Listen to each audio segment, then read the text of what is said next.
नमस्कार मित्रांनो, आजची ही कथा नसून एक अनुभव आहे. आपल्या चॅनलचे सदस्य संदीप यादव ह्यांनी त्यांना आलेला अनुभव आपल्याला पाठवलाय. पुढचा अनुभव त्यांच्या शब्दात.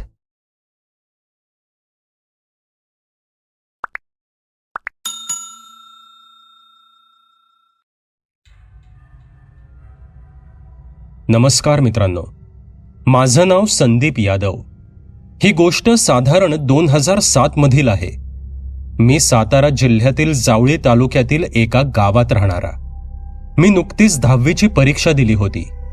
आमच्या गावातील माध्यमिक शाळा आमच्या घरापासून साधारण 300 मीटर अंतरावर आहे. त्या शाळेची इमारत म्हणजे जुन्या काळातील बांधकाम. साधारण 1960च्या आसपासमधील ते बांधकाम. सर्व वर्ग कौलारू होते.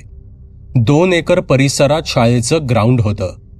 त्या ग्राउंडमध्ये एक स्टेज बांधलं होतं. त्या स्टेजच्या पाठीमागे बाग बनवली होती. त्यामध्ये विविध प्रकारची फुलं आणि फळं यांची झाडं लावण्यात आली होती. स्टेजच्या बरोबर पाठीमागे अशोकाची 3 झाडं लावण्यात आली होती. ती झाडं बरीच उंच गेली होती. 2 झाडांमधील अंतर साधारण 10 फूट असेल. तो सर्व परिसर सकाळी खूप मस्त दिसायचा, पण रात्री मात्र जरा भीतीदायकच वाटायचा. शाळेच्या पाठीमागे ऊसाची शेती होती आणि एक ओढा होता. तो मे महिना होता. आम्ही सगळे मित्र दिवसभर त्या शाळेमध्ये क्रिकेट खेळायचो आणि रात्री गप्पा मारण्यासाठी सुद्धा तिथेच जमायचो. हा आमचा दिनक्रम असायचा. एक दिवस असाच मी आणि माझा मित्र मधू रात्री 9 वाजता रोजच्या प्रमाणे जेवण झाल्यानंतर शतपावली करण्यासाठी घरातून बाहेर पडलो. पण एक गोष्ट आमच्या लक्षात आली नाही की ती अमावस्येची रात्र होती. आम्ही फिरत फिरत शाळेपाशी पोचलो. मी मधूला म्हणलं, चल स्टेजवर बसून गप्पा मारत बसू. तसे आम्ही स्टेजवर आलो आणि तिथेच बसून गप्पा मारू लागलो. आम्ही अर्थातच एकमेकांकडे तोंड करून गप्पा मारत होतो. माझ्यासमोर शाळेचं गेट दिसत होतं आणि तो स्टेजच्या पाठीमागे असलेल्या अशोकाच्या झाडांकडे तोंड करून बसला होता. असंच गप्पा मारता मारता मधू अचानक मला म्हणाला, भावा चल इथून निघूया. त्याला अचानक काय झालं हे मला मात्र समजलं नाही, पण मी तिथून लगेच उठलो नाही.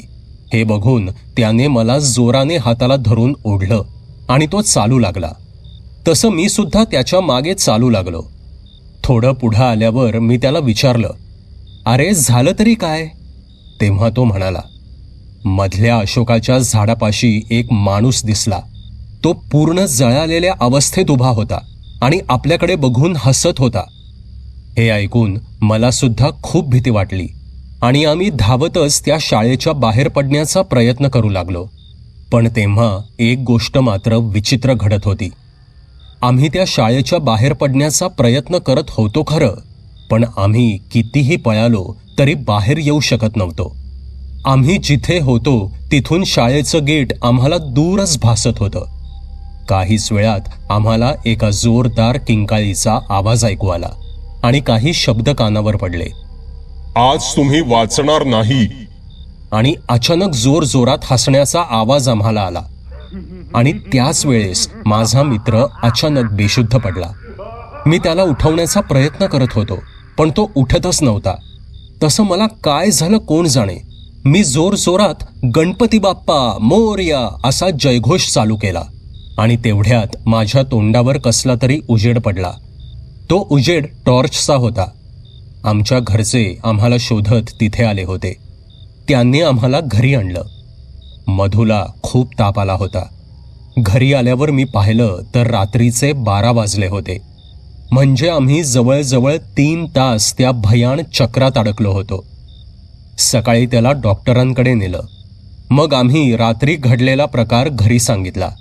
त्यावेळी आमच्या घरचे आम्हाला ओरडले, तुम्हाला माहिती आहे ना ती जागा रात्री कशी असते, मग तुम्ही तिथे का गेलात?